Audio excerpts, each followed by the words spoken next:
En mi patria una violeta, cantando se vino, cantando se fue. Nació junto de una parra, cantando se vino, cantando se fue. Nació junto de una parra. Ya. Bueno, muchas gracias primero que todo por el tiempo y por aceptar esta reunión de Zoom que abundan en estos días, ¿no? Sí, últimamente todo muy así. Sí. Pero bueno. Es lo que hay. Entonces, para comenzar un poco, preguntarte acerca de la definición que tú tienes acerca del folclore en general y el folclore chileno en particular, y si a esto podemos agregar el uso de las categorías que han existido para referirse al folclore y en cuanto si nos podrías describir los cambios que han acontecido y a qué responden estos cambios. Ya. Bueno, la palabra folclore es una palabra que tiene por lo menos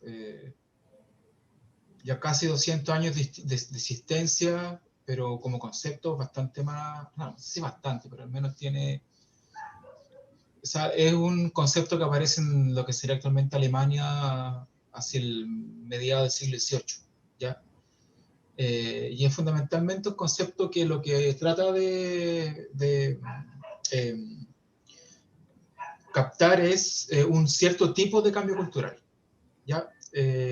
Si es por decirlo de alguna forma, el cambio cultural como un fenómeno que afecta a la sociedad y que es tematizado por los académicos, o sea, o los intelectuales, desde, o sea, tenemos desde la antigüedad, de que hay escritura, algún tipo de registro de eso, pero bajo esta forma moderna, el folclore forma parte de una serie como de conceptos que justamente hablan de dos procesos paralelos, que son, por una parte, lo que vendría a ser la revolución industrial, que es básicamente la tecnificación de la vida humana, que es un fenómeno que todavía estamos viviendo, digamos, estamos entrando de hecho en un ámbito como medio posthumano respecto de eso.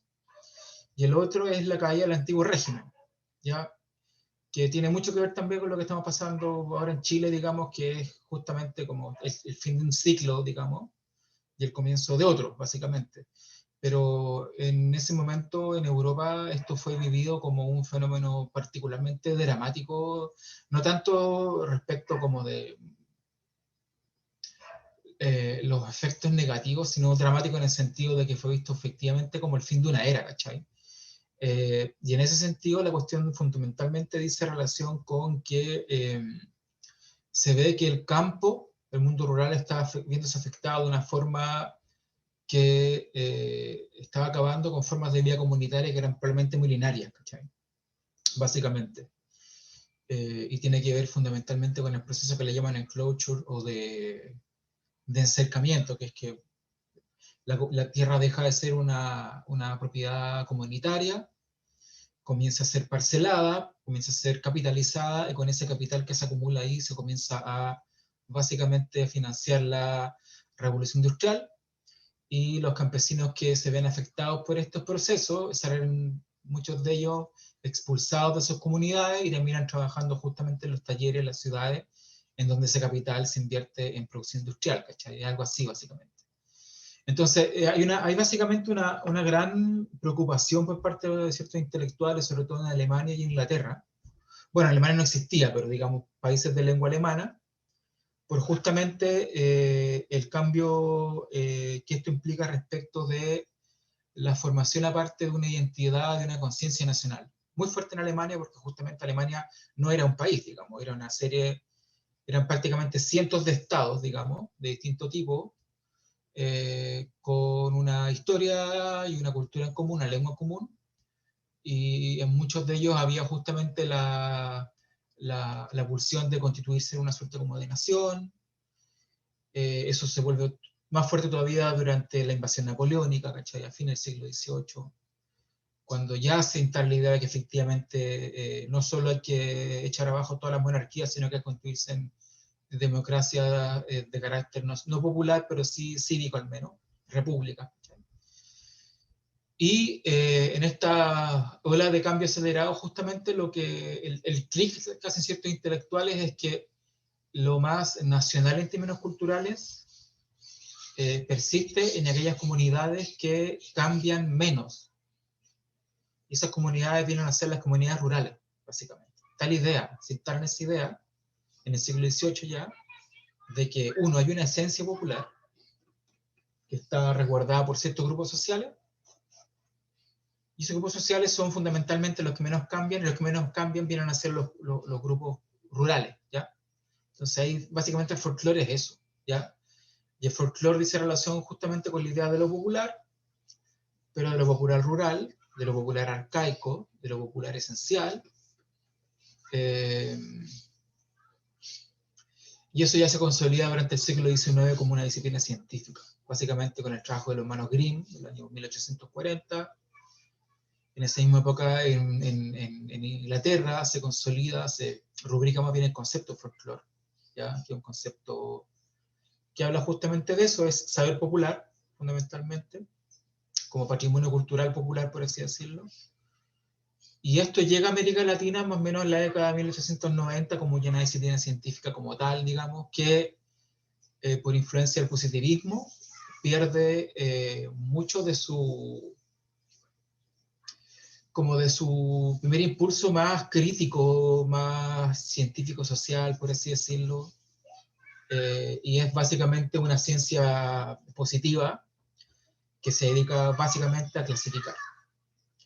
Y esa es la lata del folclore que tenemos en el siglo XX en Chile, al menos, que es una lata en el sentido de que es pura clasificación y ninguna clase y reflexión.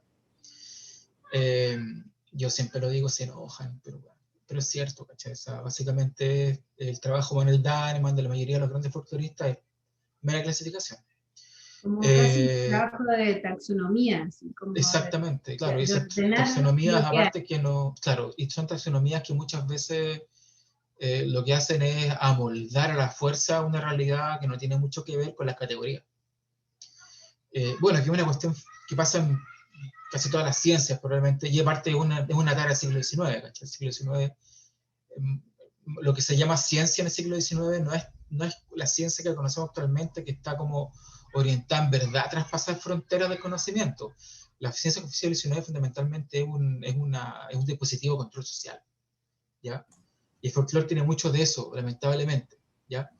Entonces, cuando llega a Chile el folclore, ya está muy, ya al menos tiene como dos grandes como estratos, digamos, de producción pseudoacadémica o pseudocientífica o científico-académica, ¿ya? Que son el romanticismo y sobre eso el positivismo. Entonces es una ¿cómo se llama? Es un Frankenstein más o menos, digamos. Es una cuestión bastante difícil de dilucidar porque está lleno de contradicciones, es súper esencialista. Y aparte de eso también tenía como este rol político, ¿no? Como...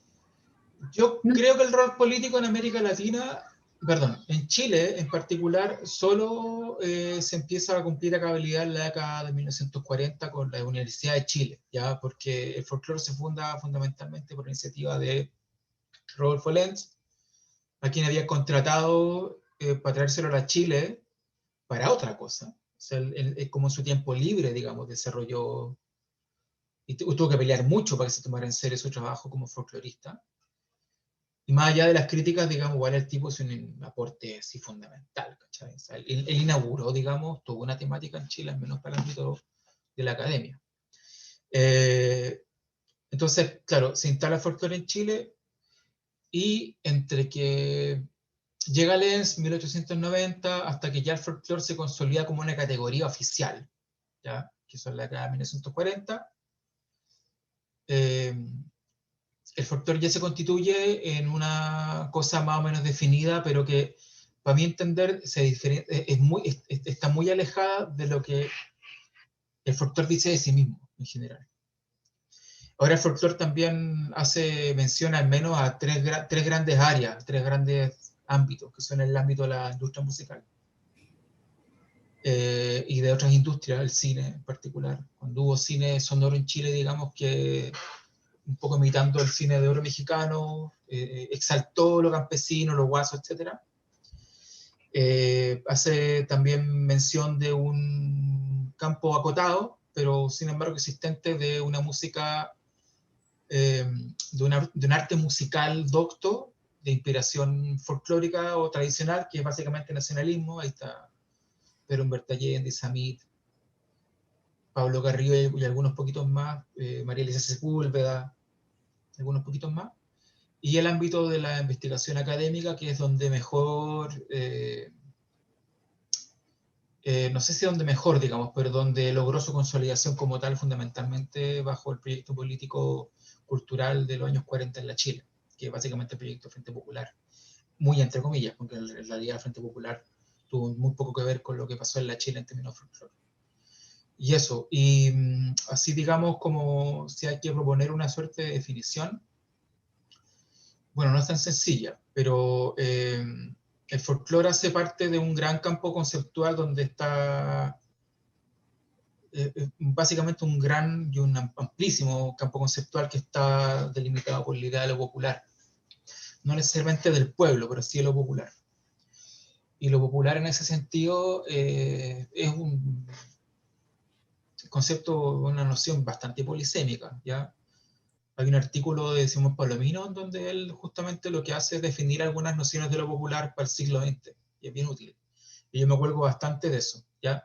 Lo popular, en ese sentido folclórico, dice relación con esta idea de justamente de un gran cambio cultural, que es la modernización. No la modernidad, la modernización, o sea, básicamente el proceso material de avance hacia lo moderno, que tiene que ver, o sea, básicamente que su mayor consecuencia es que después de muchas generaciones de chilenos, por así decirlo, que habían vivido como sus abuelos, llega un momento que una generación ya comienza a vivir una vida muy distinta a la de sus ancestros directos, y eso genera una suerte como de situación muy esperanzadora por una parte, porque efectivamente hay un avance, ¿ya? Y un avance que es para todos, que es democrático, etcétera, que es tener refrigeradores, no sé, pues, bueno, que la modernidad es ir al cine, poder ir al dentista, ¿cachai? Weas así, comer todos los días, etcétera. Y la otra es la angustia, justamente porque de todas formas igual esos cambios implican que estáis viviendo una vida muy parecida a la de los neoyorquinos, a la gente, ¿cachai? En México DF, en cualquier lado del mundo. Entonces, hay también un proceso paralelo que es justamente la necesidad de ciertos modelos de desarrollo local, sobre todo en América Latina y en el sur global, ¿ya? Esto estaba muy trabajado sobre todo por los teóricos de los postcoloniales en India, que esta idea de que efectivamente para que un proceso de modernización logre triunfar, necesita que haya una suerte como de estado de compromiso entre la élite y el pueblo. Entonces, necesariamente hay que construir un modelo de modernización que incorpore elementos vernáculos, ¿cachai? Elementos tradicionales. Y ahí el folclore compone algo fundamental. Y por eso el folclore es tan importante en América Latina, pero después de los años 30, con el varguismo en Brasil, con los gobiernos por-revolucionarios en México, con el peronismo en Argentina, con lo que vino después del gobierno de Pedro Aguirre Cerda en Chile, ¿cachai? Son básicamente eso. O sea, por un lado hay procesos de industrialización, una bola súper antiimperialista, ¿cachai? Frentes populares, o sea, básicamente alianzas interclasistas entre partidos, digamos, de distinto color político, y a eso obviamente le ponen guaso encima, le ponen china, cueca, cantaritos de greda, justamente para que parezca efectivamente una modernización de carácter nacional, ¿cachai? Entonces el folclore cumple una función súper importante a nivel simbólico, pero no solo simbólica, ¿cachai? Déjame terminar el punto. Ya. Entonces, en ese sentido, es clave entender una cuestión, ¿cachai? Una cosa es el folclore y otra cosa muy distinta es la música tradicional. El folclore no es la música tradicional. La música tradicional es la música que es practicada, ¿cachai? Y que existe gracias a las comunidades tradicionales que viven en un mundo premoderno. Ahora, ese mundo premoderno no existe. ¿ya? O sea, uno lee testimonios, lee artículos, textos, ¿cachai? De los primeros folcloristas en Chile, y todos se quejan de que ya las viejas están escuchando en el campo Vitrola, de que ya está llegando el tren, de que ya está llegando la radio. Por tanto, no hay mundo tradicional. Hay gente que dice que derechamente no existe el mundo tradicional. Yo sostengo que sí, pero contextualmente, ¿ya? Y el folclore es fundamentalmente lo que los investigadores y lo que los artistas han hecho con el material que han captado del mundo tradicional. O sea, básicamente el folclore es una mediación, es una puesta en escena, es una representación, no es otra cosa. Entonces, en ese sentido, básicamente el folclore es una construcción, ¿ya? Una construcción que tiene bases justamente de carácter investigativo, a veces bastante respetables, ¿ya? Es una representación que aparte conlleva una serie de cuestiones de carácter investigativo, ¿ya? El Magor Loyola en ese sentido es clave porque ella representa muy bien justamente esta idea de la recopilación, pero con toda una reflexión, ¿ya? También contiene toda una suerte como de cuestionamiento respecto de la idea de lo primitivo, la idea de lo rústico, la idea de lo vulgar, al mismo tiempo también la idea de que las cosas tienen que ser sentadas. También interfieren, ¿cachai?, los medios de comunicación masivos en la medida que ciertas formas musicales tienen que adaptarse a la música popular, que es el caso de la tonada. La tonada campesina es muy distinta de la tonada de Luis Bamón, o la que tocan los quincheros fundamentalmente, es muy distinta. La tonada en ese sentido es un género de la música popular. Entonces esto básicamente para decir que finalmente el folclore en términos estrictamente musicales es un género más de la música popular, digamos, que tiene características muy distinguibles, ¿ya? Entonces en ese sentido hay que tener mucho ojo respecto de lo que dice el folclore de sí mismo, de lo que es en la práctica, digamos, y en ese sentido el folclore en Chile es súper criticable, ¿cachai? Porque, me van a perdonar la expresión, pero es súper disociado, está súper disociado. Yo ahora estoy tratando como de empezar una investigación sobre qué pasa en el campo chileno a nivel social, a nivel de regímenes de propiedad, etcétera, a nivel político, respecto de lo que el folclore está trabajando respecto a ese campo chileno, y en realidad hay una desconexión absoluta, bueno, es dramática la weá. Estoy así como súper impresionado porque incluso los folcloristas más de izquierda no tienen ni idea respecto de reivindicaciones sociales de los campesinos, ¿cachai? En términos de los regímenes del inquilinaje, respecto, ¿cachai?, de la esquilmación, sobre todo en la zona sur del Biobío, ¿cachai?, donde se le entrega, bueno, a Ranquil, por ejemplo, ese tipo de fenómenos. Hay una disociación muy fuerte. Entonces, hay harto por hacer en ese sentido porque hay mucho por desentrañar fundamentalmente, pero yo planteo en términos generales para el siglo XX. El folclore ahora es una cosa distinta, pienso yo, ¿cachai? Es una palabra que es de un uso mucho menos riguroso que en los años, no sé, 80, ¿cachai? Folclore es cualquier cosa, pero yo creo que igual el uso tiene que ser más,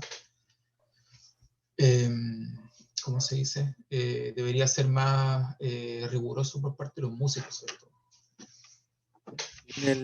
Y en el proceso de modernización que tú señalas, que en el siglo XX acá en Chile, ¿qué roles tuvieron ciertas corrientes de la música folclórica, de raíz folclórica en Chile, como la música típica chilena, la proyección y la nueva canción chilena, que son las que caracterizas tú en tu texto? Y dentro de estas tres corrientes grandes que están muy imbricadas con los procesos de modernización que se desarrollaron en el siglo XX, ¿cómo caracterizarías al neofolclore, que es nuestra corriente de estudio por el grupo que estamos, por la experiencia del grupo que estamos estudiando? ¿Cómo caracterizarías al neofolclore dentro de estos procesos y dentro de estas corrientes?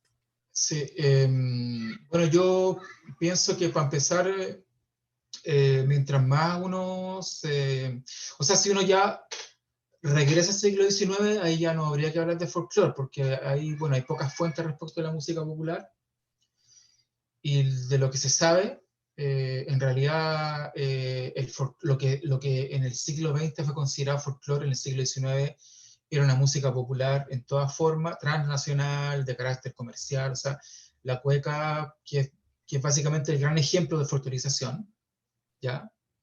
Es un género popular nacional que surge entre Lima Callao, Santiago, Valparaíso, que en Perú tiene una raíz, ¿cachai?, mucho más antigua, que ya es siglo XVIII, tiene que ver con las músicas populares de raíz afro, que son muchísimas, ¿cachai? Ahí hay harto que estudiar también. Pero lo que llega a Chile es fundamentalmente un género transnacional, no muy distinto a cualquier género transnacional actual, ¿cachai? O sea, igual en ese sentido, ponte tú, y no es ninguna exageración, el reggaetón es súper comparable a la cueca, con siglo y medio de distancia, pero digamos, experimentan fenómenos bastante parecidos, ¿cachai? Son denostados popularmente porque son considerados obscenos, ¿cachai?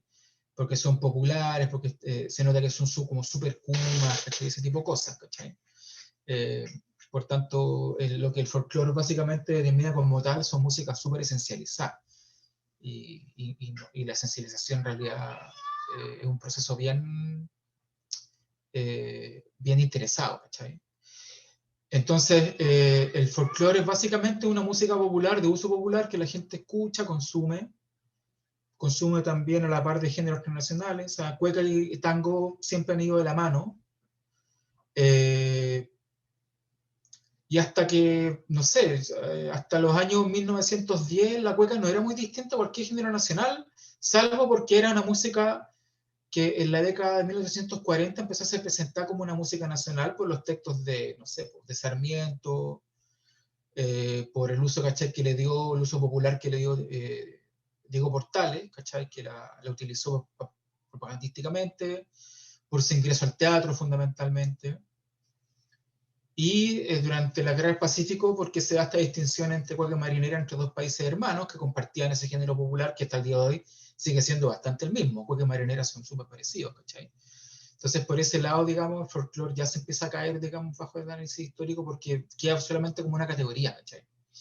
La cuestión está en que en torno a la formación del aparato industrial, ¿cachai?, que permite la aparición de la música popular como el fenómeno que conocemos actualmente, que es un fenómeno masivo, tiene que ver con formatos de reproducción, que es un gran negocio, etc. La cueca y la tonada van a hablar fundamentalmente por el Valle Central, porque eso es Chile, básicamente, todavía. Chile, Copiapó hasta Chillán, ¿cachai? Es una música que, como les comentaba, es de uso popular, se vende, ¿cachai?, en cancioneros populares que valen 2 chauchas, donde vienen boleros, vienen tangos, vienen habaneras y vienen cuecas, tonadas. Es música que se graba, apenas hay grabación en Chile de discos y cilindros, al tiro aparecen las cuecas y las tonadas, pero aparecen al mismo tiempo que son grabados otros géneros también, sobre todo como del bel canto, que tampoco es música docta en ese tiempo, también es música popular. Y yo creo que en los años 20, 30, y ahí le podrían preguntar a la Karen Donoso si es que le interesa volver, voy a estar trabajando en esa época, ahí comienza a haber una suerte como de, se empieza a configurar un discurso que lo que hace justamente a través del folclore empezar a enaltecer estos géneros nacionales como géneros nacionales, y con eso, ¿cachai?, los aísla del resto de las músicas, y los sitúa como en un pedestal, ¿ya? Pero eso es discursivo, ¿cachai? Eso todavía no tiene como un carácter así tan disciplinario respecto, ponte tú, de la cueca como ritmo nacional, que ya eso es para la dictadura, ¿cachai? O sea, ahí tenemos 50, 70 años de diferencia, más o menos. Y la escena de la música típica, que es un esfuerzo sistemático del Juan Pablo González con el Claudio Robles, súper valioso, ¿cachai? Pero también súper discutible por otra información que ha surgido. Es fundamentalmente la porción de la música popular que en Chile era consumida desde los años 20 en adelante, desde que hay cine sonoro, ya la radio, la gente se puede comprar una radio para tener en la casa, empiezan a abaratarse el costo de los discos, etc.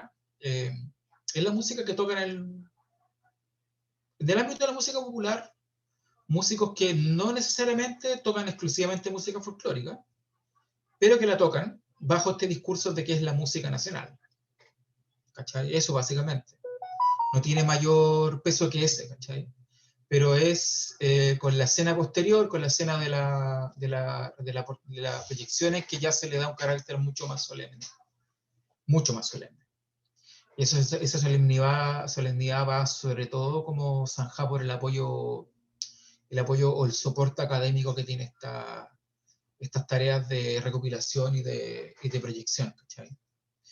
Ahí el paradigma de la Margot Loyola, ¿cachai? La Margot Loyola, que es la profe normalista, con instrucción docta bastante avanzada, o sea, ya tiene varios años de piano. Es la aprendiz de cantante docta, que es una técnica, bueno, súper así operática. Bueno, y desciende de hecho de una estirpe de cantantes wagneriana, nada menos. Y que ella tiene un discurso súper académico y tiene toda una metodología súper criticable, porque no es para nada rigurosa, no es científica, pero finalmente una metodología que la explica muy bien Alberto Curapel en su libro sobre la macrobiología. Y ella básicamente es el gran puente entre este mundo popular de la escena de la música típica y la escena posterior, que es la de la nueva, perdón, de la proyección, pero eso básicamente pasa porque goza con el apoyo, con la aprobación de Carlos Isamit, ¿cachai? De Pedro Humberto Allende, de Carlos Lavín, de Pablo Garrido, que son académicos, y son músicos académicos también. Y ahí ya hay un carácter mucho más nacional, porque tiene que ver también con un aparataje estatal, tampoco tan bacán, pero que existió. Tiene que ver con una proyección en el ámbito de la educación. Ahí los profesores jugaron un papel súper importante que no ha estado muy trabajado tampoco. Los conjuntos, o sea, Millaray, Cuncumen y los miles de conjuntos que han venido después.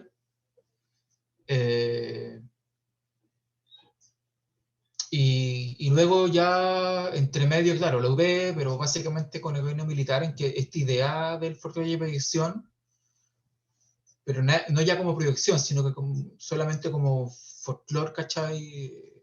Enfocado en la cueca y en los quincheros, se transforma en los años 80 una suerte como de política cultural que tuvo efectos nefastos.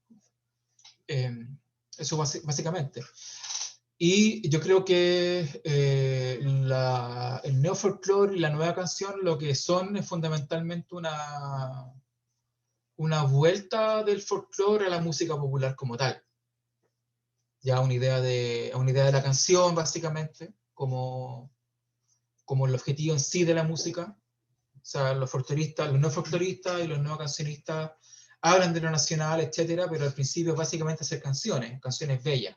Y lo son, ¿cachai? Porque es una época súper interesante la música chilena, ¿cachai? Está súper influenciada, ¿cachai? Por el jazz, por el bolero.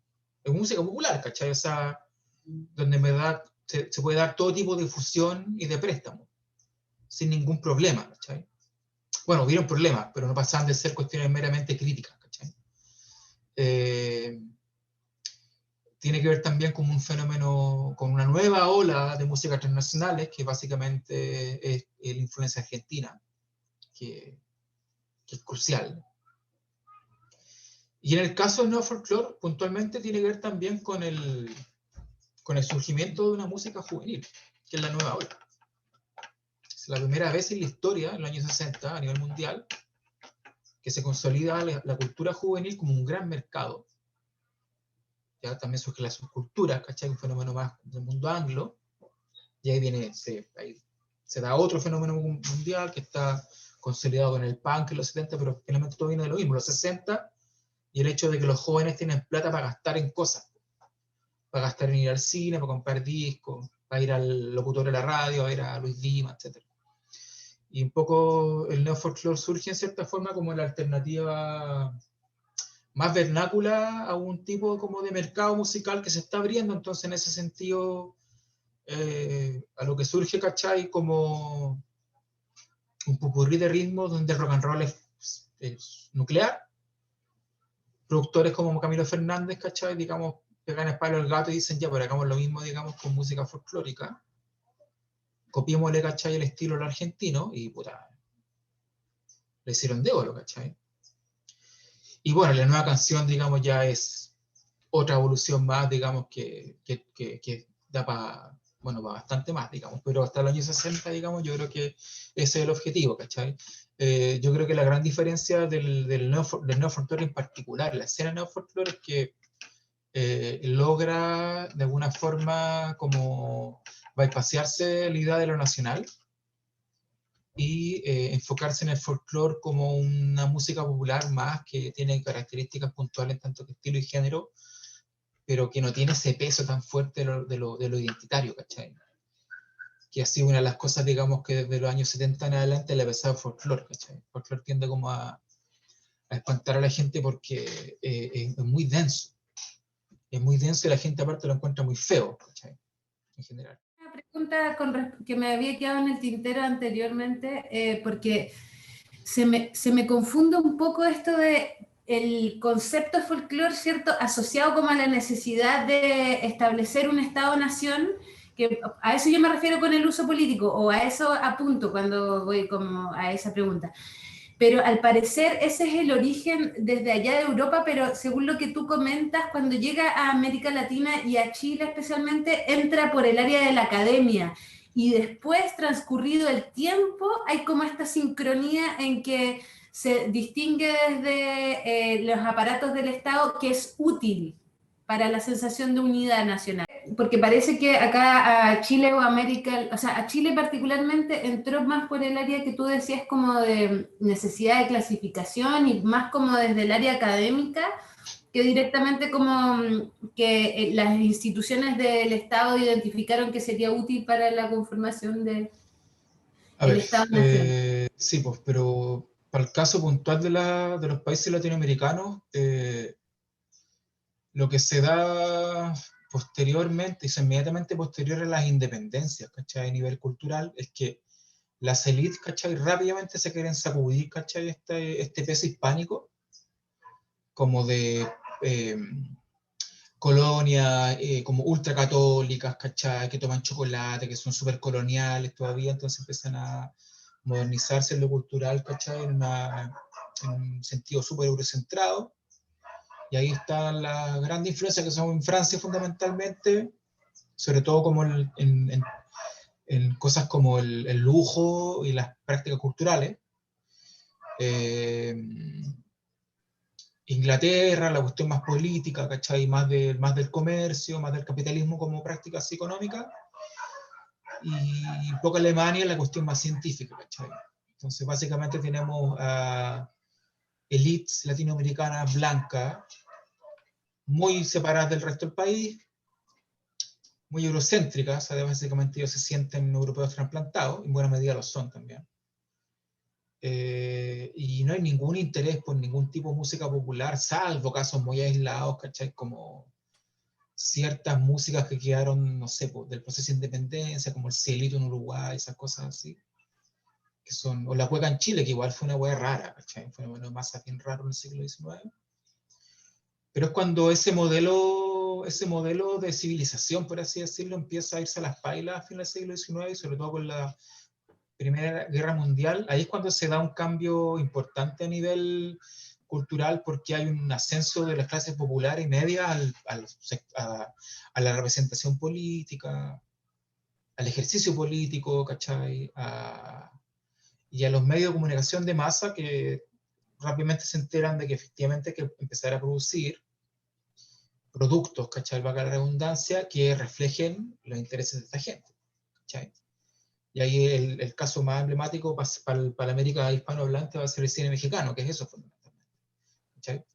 Y es en ese contexto en que comienzan a justamente ser reivindicadas formas de lo popular en la cultura oficial, ¿ya? Entonces ahí tenéis, ponte tú, la ópera de inspiración italiana, de hecho muchas veces en lengua italiana, pero con temas incásicos, ponte tú. En Perú hay hartas de esas, una hueá muy rara, ¿cachai?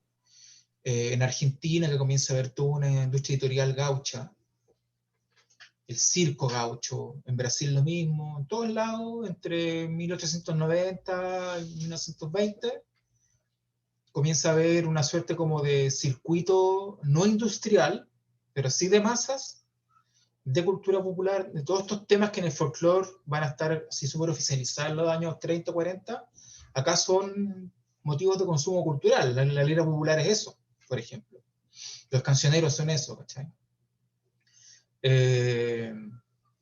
Entonces, básicamente, lo que surge en los años 30, 40, es una suerte como de nueva élite cultural, mucho más mesocrática. Yo creo que la mayor representante de eso en Chile es la Gabriela Mistral. La Mistral es eso. Es una profe de un pueblo perdido, weón, en el cerro, que no solo, digamos, contribuye notablemente, weón, al desarrollo del normalismo en Chile, en tanto que educación básica, y en México, donde la weón es una pega impresionante, sino que aparte, weón, recreó todo un imaginario, weón, indígena y popular para el mundo, y se ganó el Nobel con esa weá, ¿cachai? Es así de crucial esa generación. Y son esos, ¿cachai? Académicos, artistas, ¿cachai? Que tampoco son tanto en Chile, son cruciales. Son los que cuando acceden al poder, digamos, cultural, que es básicamente un poder de gestión cultural y de creación, son los que plantean esta opción. O sea, claro, vamos a llevar a cabo una modernización, pero tiene que ser con un tenor nacional. Entonces vamos a ponerle, ¿cachai? Cosas nacionales, y eso es esta cultura popular. Pero es esta, no esta otra, ¿cachai? O sea, no hay indígenas. Los indios quedan allá porque los indios son otro tiempo, ¿cachai? Son un índice de retraso, entonces no. Y vamos a sacar todas las prácticas culturales populares chilenas que tengan mucha pinta india. Entonces, no entre los bailes chinos. Recién en los años 50 comienzan a tomarse en serio el norte grande porque es muy boliviano, es muy peruano y así, ¿cachai? Entonces, claro, es una generación que en los años 40 se tiene que hacer cargo, ¿cachai?, de modernizar el Estado desde lo cultural. Acá en Chile se lo hizo la Chile, en otros países lo hicieron ministerios, institutos, etcétera, acá lo hizo la Chile. En un momento lo hizo también el Ministerio del Interior, pero duró muy poquitos años eso. Entonces no es un uso político en términos estrictamente como maquiavélicos, ¿cachai? O sea, vamos a manipular esta weá, no. Y una cuestión bastante más orgánica muchas veces, ¿cachai? O sea, yo no niego, ¿cachai?, que incluso no gustándome el trabajo de mucha gente muy importante en esa época, por cuestiones meramente críticas, ¿cachai? Y no voy a desmerecer el hecho de que efectivamente había un interés genuino por esas cosas, ¿cachai? Y en ese sentido, cuando tú tenías, no sé, próceres, pues bueno, Eugenio Pereira Salas, ¿cachai?, que en vez de dedicarse a escribir historia sobre los prohombres del siglo XIX, se dedicó a hacer investigación sobre música popular, ¿cachai? Está, no sé, pues, bueno, musicólogos, ¿cachai? Musicólogos, no decir musicólogos mucho, pero son básicamente compositores volcados a la investigación, pésimos investigadores, pero investigadores al fin y al cabo, como Rita Blondel, como el mismo Carlos Isamit, ¿cachai?, que hicieron un trabajo súper interesante, ¿cachai? Bueno, Pablo Garrido, que es mi ídolo, digamos, personal, a esta altura, y así, ¿cachai? Entonces, una generación que fueron niños y crecieron en un ambiente en el cual ya era posible pensar que no solo la cultura nacional iban a ser teatros municipales con pura ópera europea, ¿cachai?, sino que aparte había que desarrollar también, y esto es todavía más importante porque dice relación con justamente como el papel público de la cultura en la conformación de la ciudadanía, ¿cachai?, es que la cultura nacional hace mejores ciudadanos. O sea, para tener un país de verdad, tú necesitas que los ciudadanos, ¿cachai?, conozcan cómo es su país. Pues, bueno. Y si viven en una ciudad como Santiago, donde ya andan las micros y la gente come completos, ¿cachai?, y se visten, bueno, a la usanza, ¿cachai?, de la ropa neoyorquina, bueno, los futuristas se van a encargar entonces de decirle a los chilenos cómo es la cultura chilena. Sí, pues suena como súper manipulatorio decir, ¿cachai?, que una política cultural es tal, pero no, en realidad es bastante más orgánico y hay muchas posiciones al respecto, ¿cachai? Y acá en Chile lamentablemente ganó la posición más conservadora. Pero bueno, es otra historia. Violeta Parra.